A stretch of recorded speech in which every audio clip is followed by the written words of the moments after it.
Guess who's back? Guess who's back? Guess who's back? And it sure as hell ain't Slim Shady. Harold, damn you. Damn your eyes. But, yeah. Well, Harold is back in for not lighting, but getting lighting. Actually, I found that this is going, wiring harness can go under here, underneath this panel, up to here, into this loom, and back into the rest of the harness. Easy peasy. Take minutes to do. I had to do some modifications to this Chinesium light, which this is a 20,000 lumen light, 2x7. That ought to brighten things up, and one on either side. But I'm using, versus using the holes I said I was going to do, I'm using the panel hole, and which fits perfectly, and I'll never lose the nut because it's trapped between here and here. And these are semi-adjustable to a degree. However, they don't come with any kind of lock washers to hold them in place, and I think I'll be making a few modifications along those lines to deal with the vibration issues of this 706. Not a lot of vibration, but you know, we'll have stuff fall off when you don't have to. Lock washers are really a wonderful thing. The other thing, actually why this is in here, oh by the way, just gonna say, Harold's bladder control problem is fixed. So, if your old grandpa Harold has a bladder control problem, you really ought to take and slip a little of that in his oatmeal. Just saying. Works good. The copper stuff works great on all radiators that, like tractor stuff. You don't want to use that when you got a heater core involved, or that'll be the end of that. But like on tractors that have extremely huge passages and stuff like that, that's really good stuff. I noticed also I picked up an oil leak, which I am definitely not fixing, and let's see if you can see what I see, or what I saw. Obviously, that is nasty. So the valve cover, you can't even see the paint, and I do believe I have a valve cover gasket leak. That's my guess where this leak is coming from and running down the side of the block. And yeah, so that's my guess there. But again, not the problem. So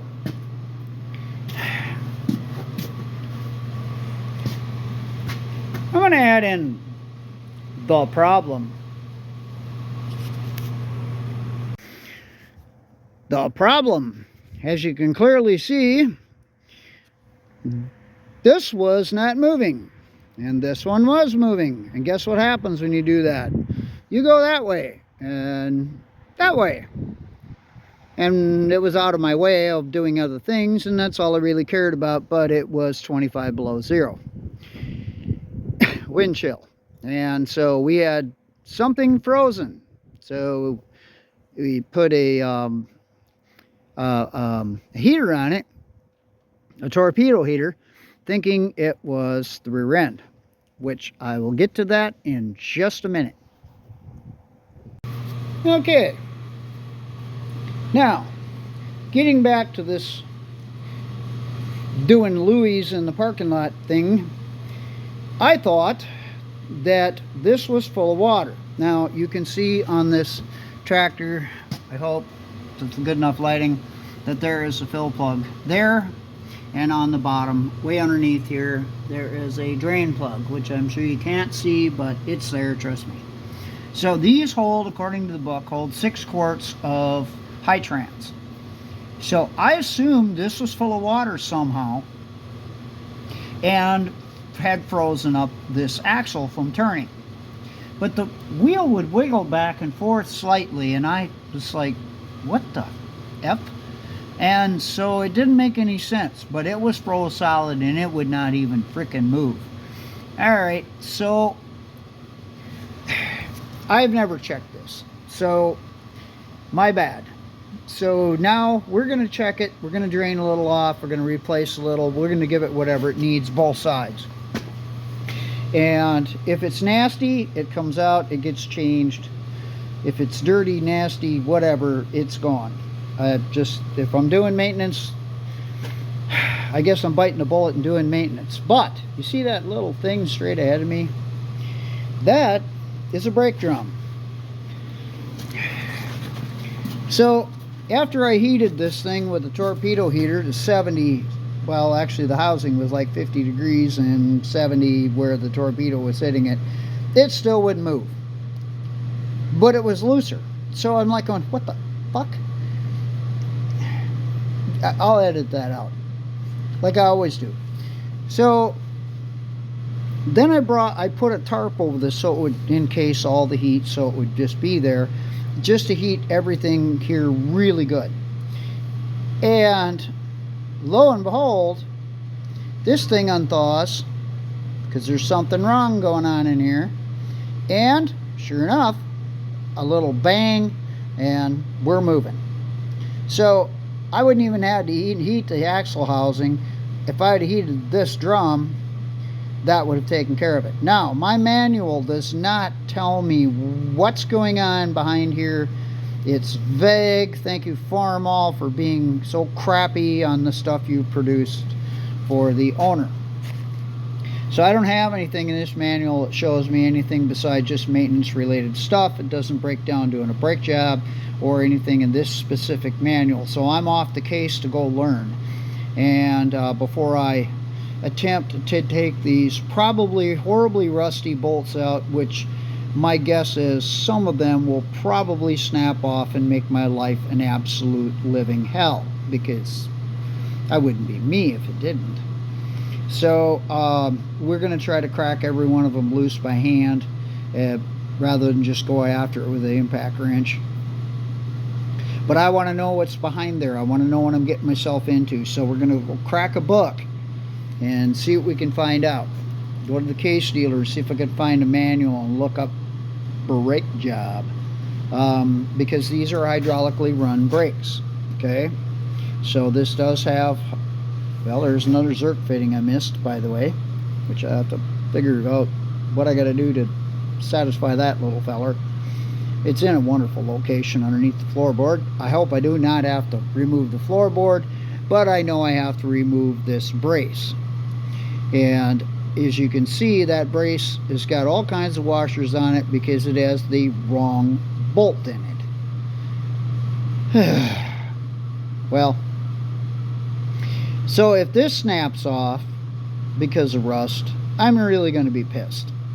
Or if it loosens up but it's frozen on this inside of here, I'm really going to be pissed, because then it's going to want to push this floorboard up.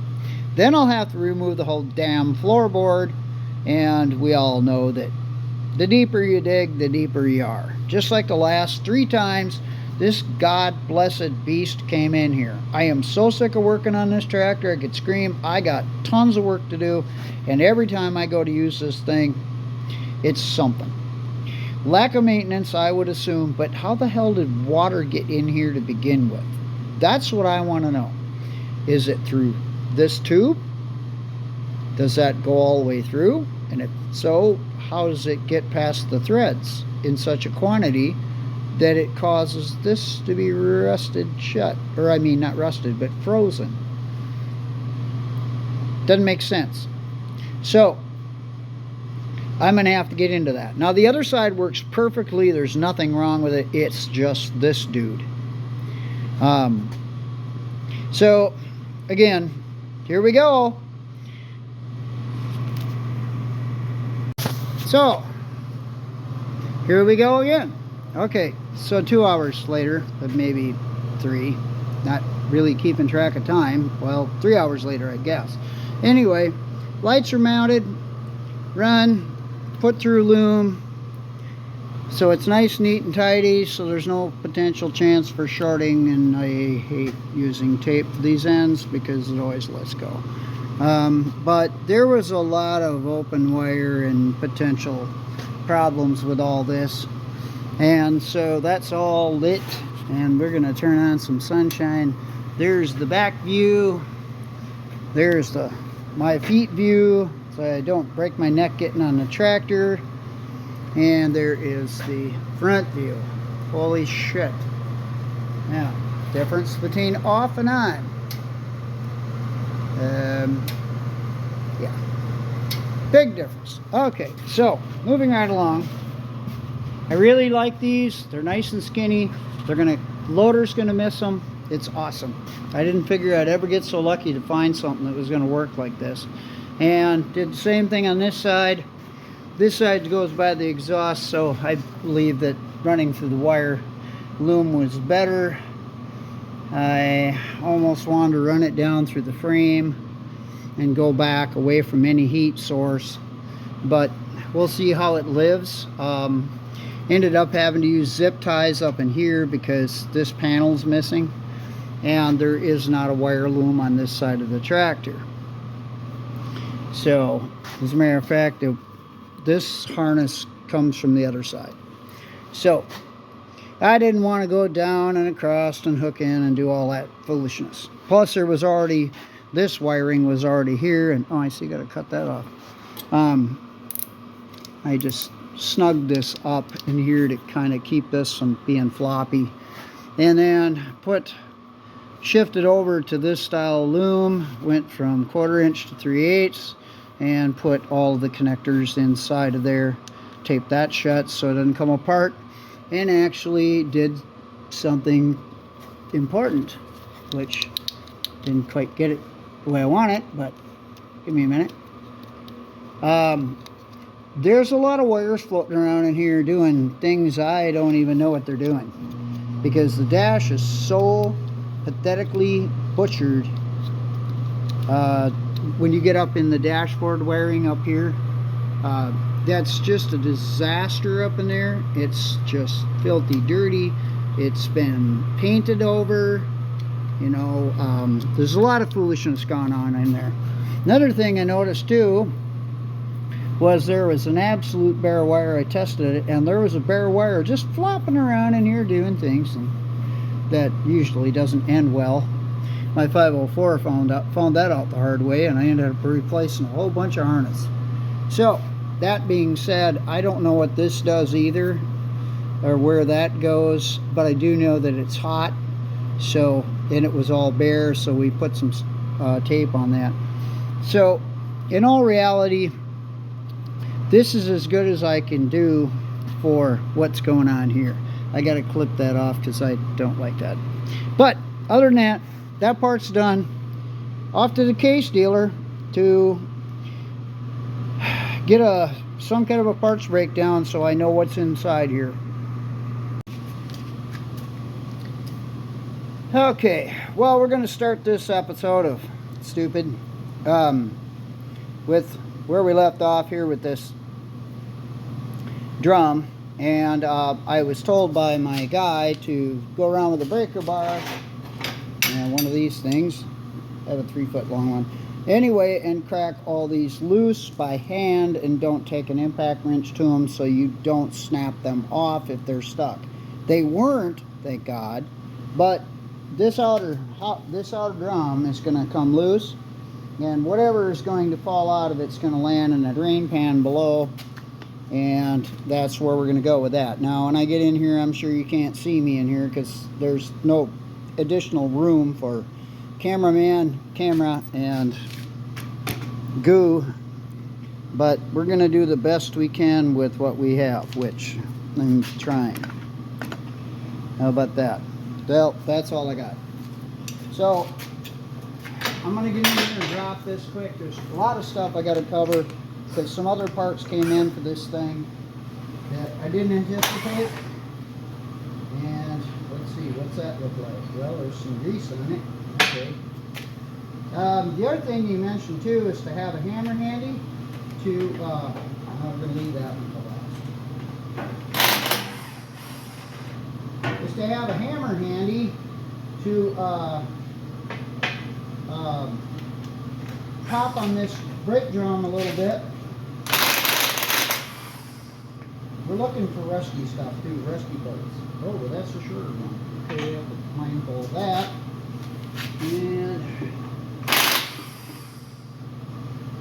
And that's a longer one. So there's one short guy.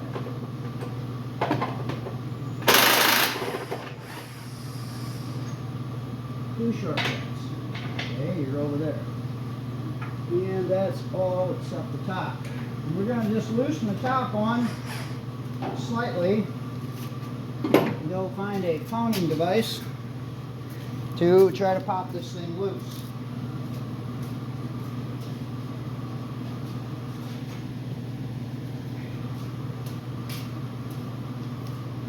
I'm actually going to use my dead blow mallet because I don't want right now.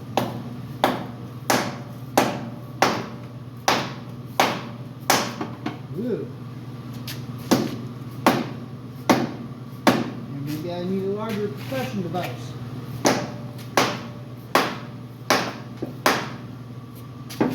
Did you miss one?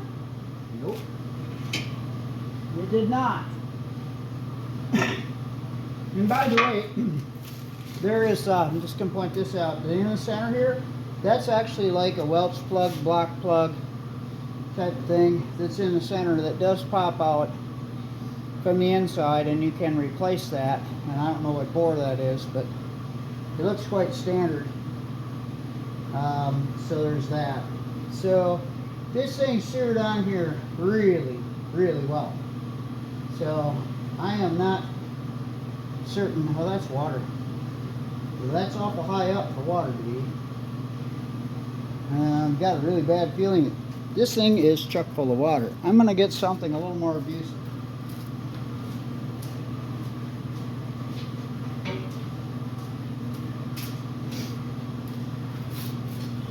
Yeah.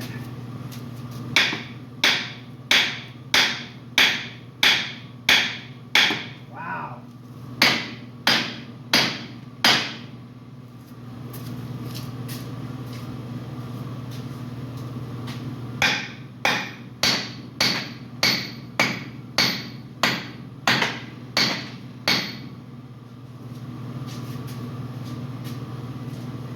May require heat, and we may have to come back to this episode of oh shit.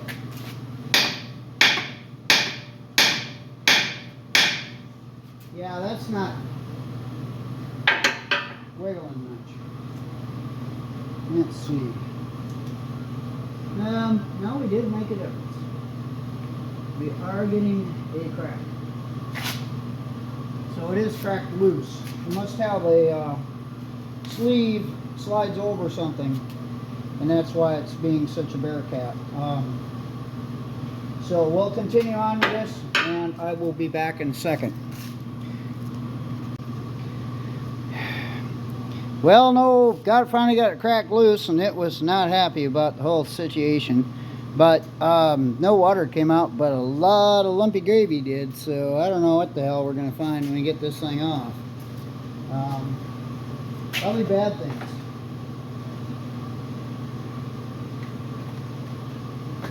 I need to get it so I can get this bolt loose with my fingers. So you guys can see what the hell I'm doing.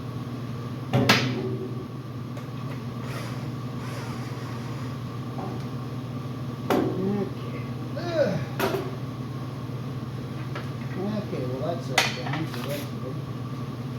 And remove that. Oh well, there's all kinds of, I don't know if you guys can see that, but that's not ideal.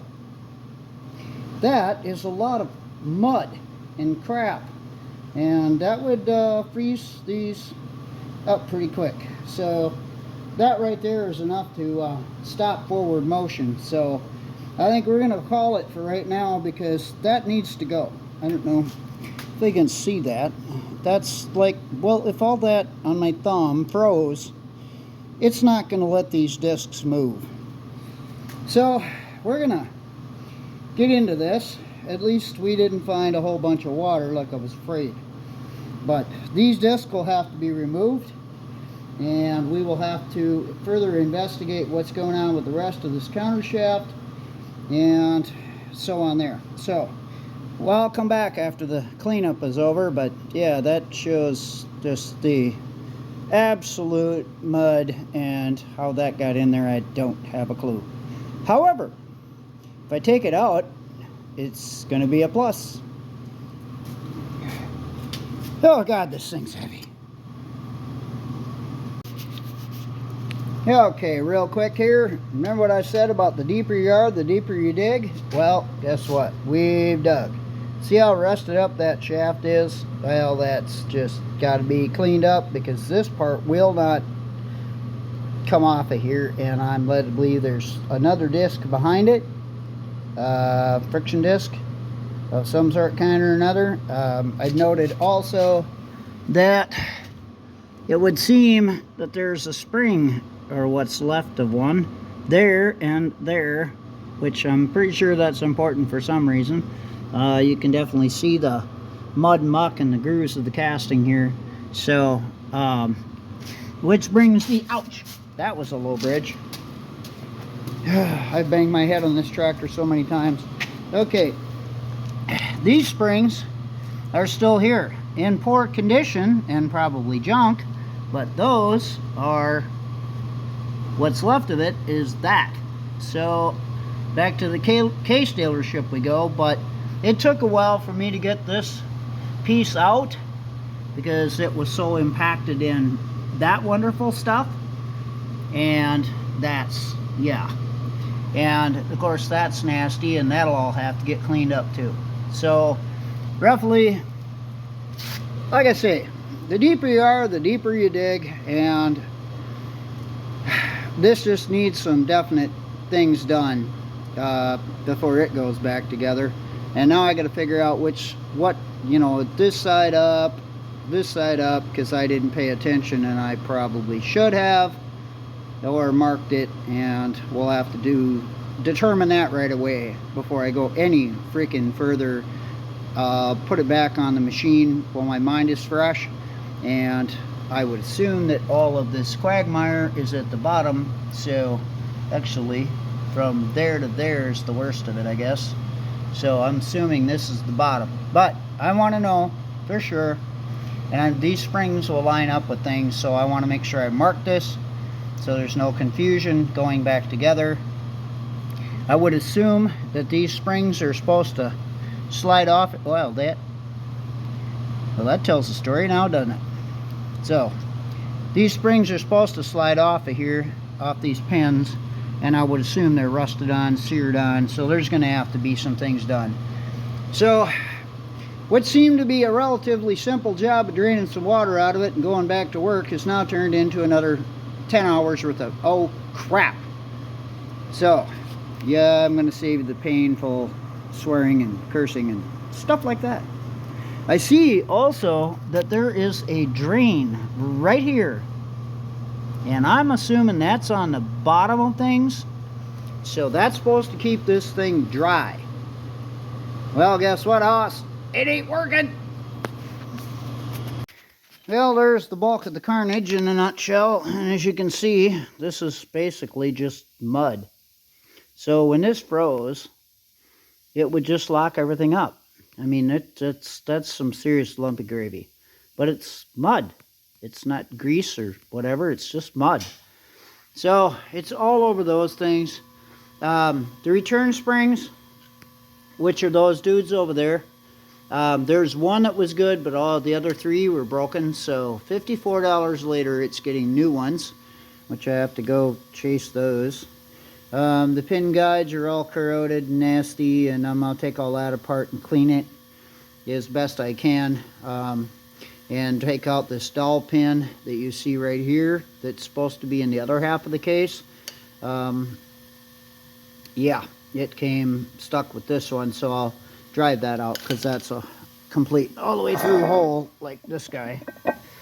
And I don't know if you can see all the way through it or not. Ouch. Well, anyway, it goes all the way through, take my word for it. I did blow off the other part and got that cleaned up fairly well, but that's gonna, I want to get the rest of the I want to clean up that shaft that's really badly corroded, and clean that up and lubricate that in some fashion. So The discs slide back and forth. Oh, just run over there quick. I don't know if you can see a lot because my light, I don't have my light. As you can see some, but you can see that's really corroded, and there's a lot of rust on that plate, and that plate comes off. This is actually a friction disc, and then this friction disc comes off. Back up here so you can see, and then there is another one. This is the other dowel pin that is currently where it belongs, and the other one goes down below. But I want to get this apart, get this cleaned up, get this freed up so this can float on this shaft the way it's supposed to. Lubricate this shaft in some fashion so this rusty thing isn't a rusty thing. And then move on and get this assembly put back together. But I have to drive 50 miles one way to get 4 stupid springs. Good Lord. Okay, we're back.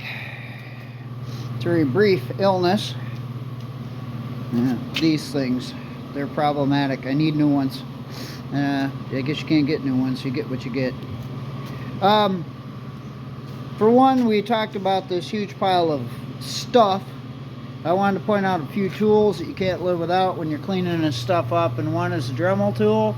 And as you can see, these little guys here, that is going to help me clean up the shaft that these clutch components ride on, because that has a frozen up disc on it which will not move.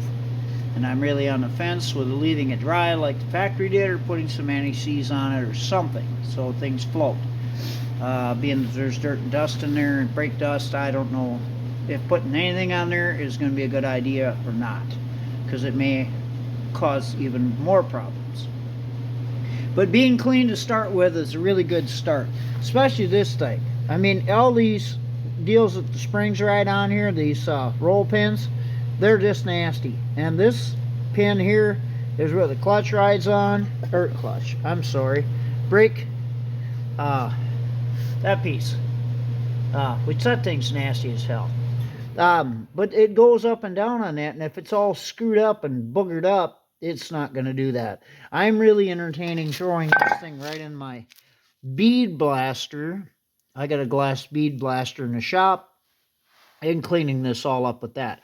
However, I will be using this tool to clean the face of this up and clean the face of that, and slightly, and I mean ever so slightly, clean that up. Now, I'm going to tell you right now, if you do any of this stuff with any of this brake stuff, with this old tractor stuff, that's probably got asbestos in it. I suggest you get yourself one of these before you even attempt it. Otherwise, you're going to have a bad day. It's going to make you really sick. Another thing I'm going to show you here is I got a part, which is this cute little dude here, which costs like $11 freaking dollars. $11.54 to be exact with tax. So where this goes is right in here, and that's a rubber grommet. Now the one that's in this tractor is broken. It's so old and hard it snapped when I did the oil change, and I figured, screw it, I'll just take it apart. I had to get the tractor out of here. I'll take it apart and fix it when I get the grommet in, and then I will replace this gasket too. There's a hell of a cat fight going on outside my shop tonight. I have to go investigate. So I'm just touching base briefly on this. I don't want to go into this more than 3 minutes.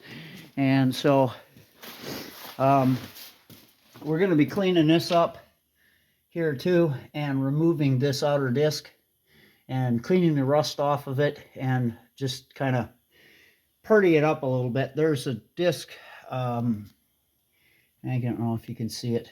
Well, anyway, there's this disc. This is actually a disc, or a brake disc, and then behind it is a metal disc, actuator disc as well. There's the other pin, and that thing is nasty as hell, and if I can get it out, I'm going to clean it. If not, I'll do the best I can.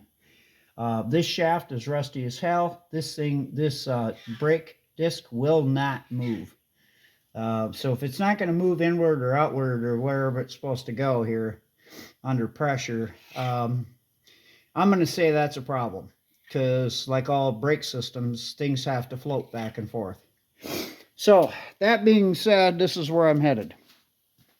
I'll be back after a bit here, after this stuff's all cleaned up and springs are ready to get installed, and this piece is ready to go in, because I have only so much time that I can make videos. Otherwise my phone chokes, and because it doesn't have enough space, because I have so much other footage on other jobs. You have no idea. And that stuff needs to get launched, so we kind of need to complete this and get it off of here. Once I do these videos for YouTube, I erase them off my phone, which gains me space for other fun things. And this is not fun anymore. Oh, yeah.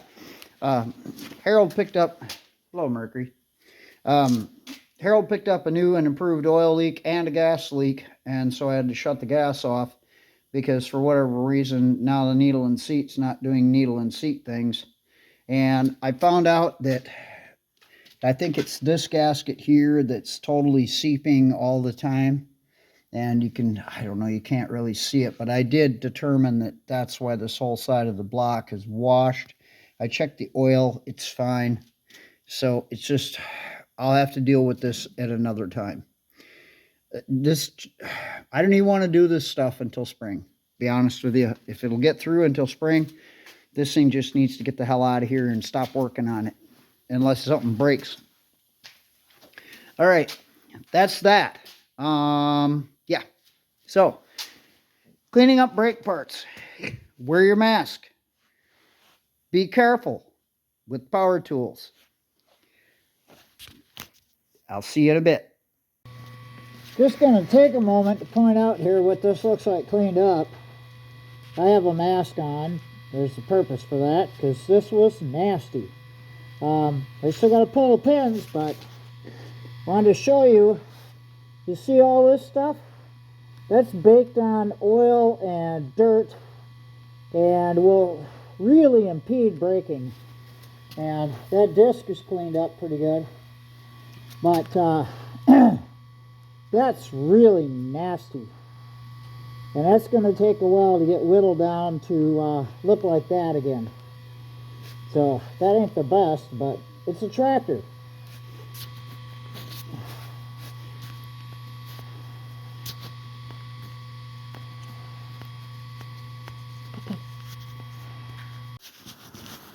Well, after an hour-long battle, I managed to get this disc off, that rusty-ass spline shaft, and with using my die grinder with a wire wheel on it was my only saving grace in getting it off. And obviously this is as plugged up as this guy was, and so I'll just go around and clean out the grooves and get all the nastiness off this thing. And yeah, both sides. And this thing's just about completely cooked anyway. Well, actually, no, it's not. I've seen a lot worse. But they're a lot thicker. And I was shocked to no end to actually see that the self-adjuster was still self-adjusting. But look at this disc. I mean, Jesus. I mean, how's that do any braking?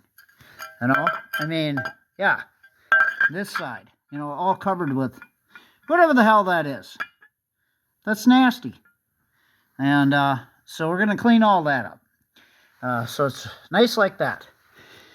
And I'm going to end up having to bead blast those center splines on that thing, on both these.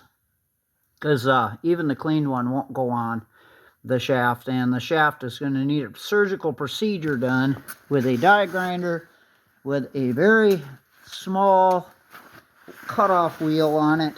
And go around little by little and clean every single groove, which is going to suck banana peels, because that's just so nasty that there's nothing I can do with a bigger one or to get in them grooves to clean that stuff out so I can make this thing slide on and off. These need to move, and if they don't move, well, guess what?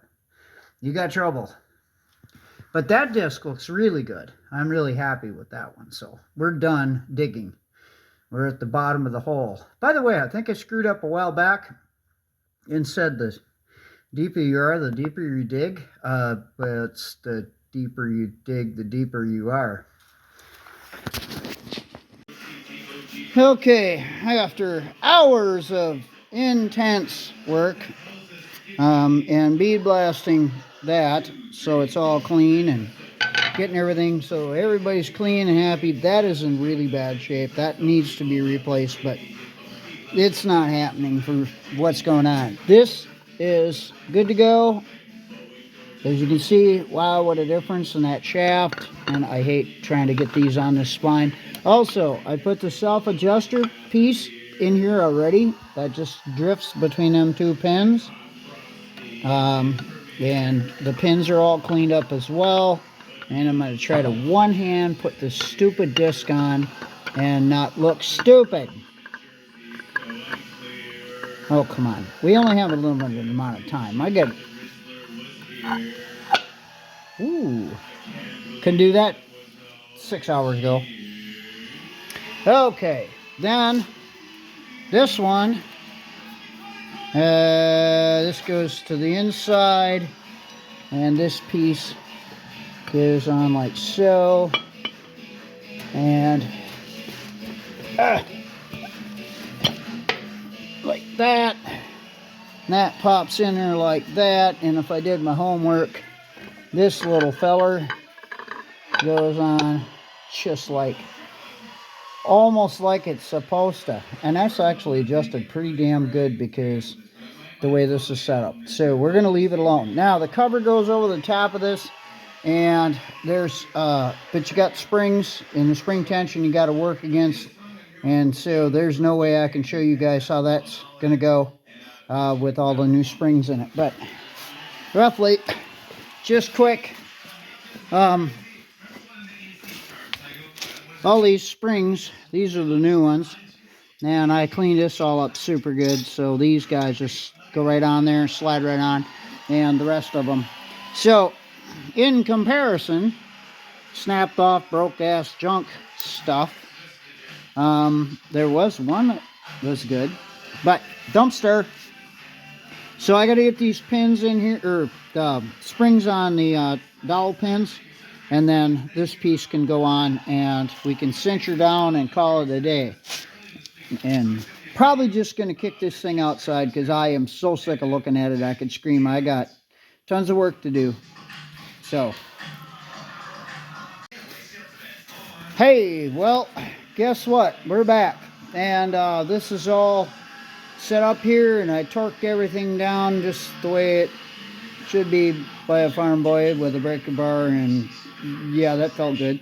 So one thing I did forget and I had to redo was this hole was completely plugged full of grime, and there was like 2 threads that you could even catch a bolt on. It goes all, it's machined and threaded all the way through into the bolt hole here. So we had to dig all that out. So there was that. But used a lot less washers. It's the wrong bolt. It's supposed to be 5.5 inch instead of 6. So it is what it is. So that's going to go back together. Oh yeah, another little hack too. If you got a bolt situation going in and you don't want water coming in the threads, but you don't want to thread locker it, paint it. Put spray, use your spray bomb, paint some, yeah, that flat black, mercury prop black to be honest.